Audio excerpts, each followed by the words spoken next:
So depending on, how you're looking at them now, knowing that they're no longer together, you might say, maybe she wasn't happy at that point in time.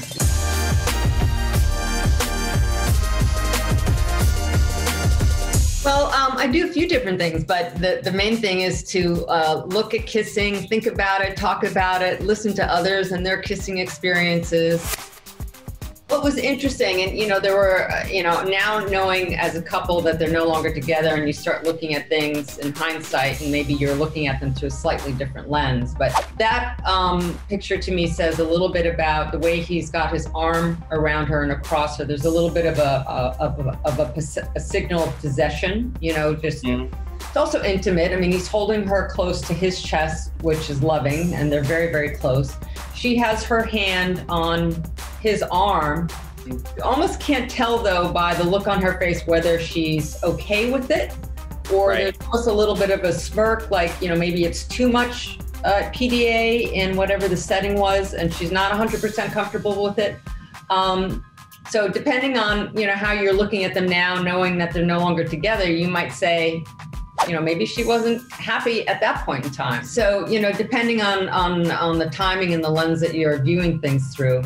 But, honestly, kind of sad that they're no longer together. They seemed like a wonderful couple, 7 years, 2 sweet children, whatever happened. And, you wish them the best. But as this, to your point, now that we know these things, you look at it with maybe a slightly different perspective.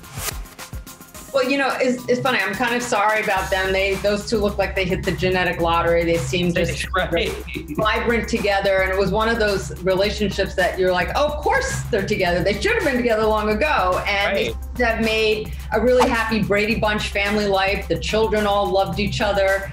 And so to your point about their PG-ness, maybe that was also a byproduct of the fact that they're parents and they've got young children and they're just sort of respectful in the way they express their love, but their love is expressed frequently and tenderly.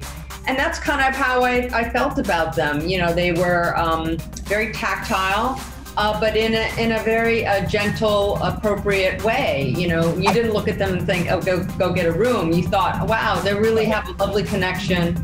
And a lot of those moments, they seem very tender, very sweet.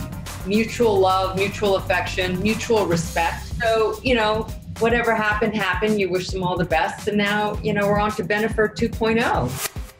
That's actually a really beautiful kiss because there's what's interesting is the kiss is very understated and very gentle and soft. But what you feel in that moment, you do feel there's a lot of love. And in particular, you look at Ben Affleck, even though his eyes are closed, you can see he's smiling.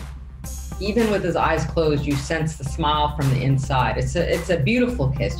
It's a very, relaxed, contented, intimate moment between them.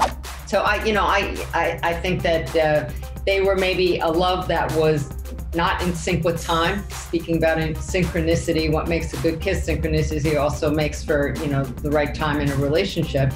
And, years ago, maybe there was just too much going on in their worlds around them.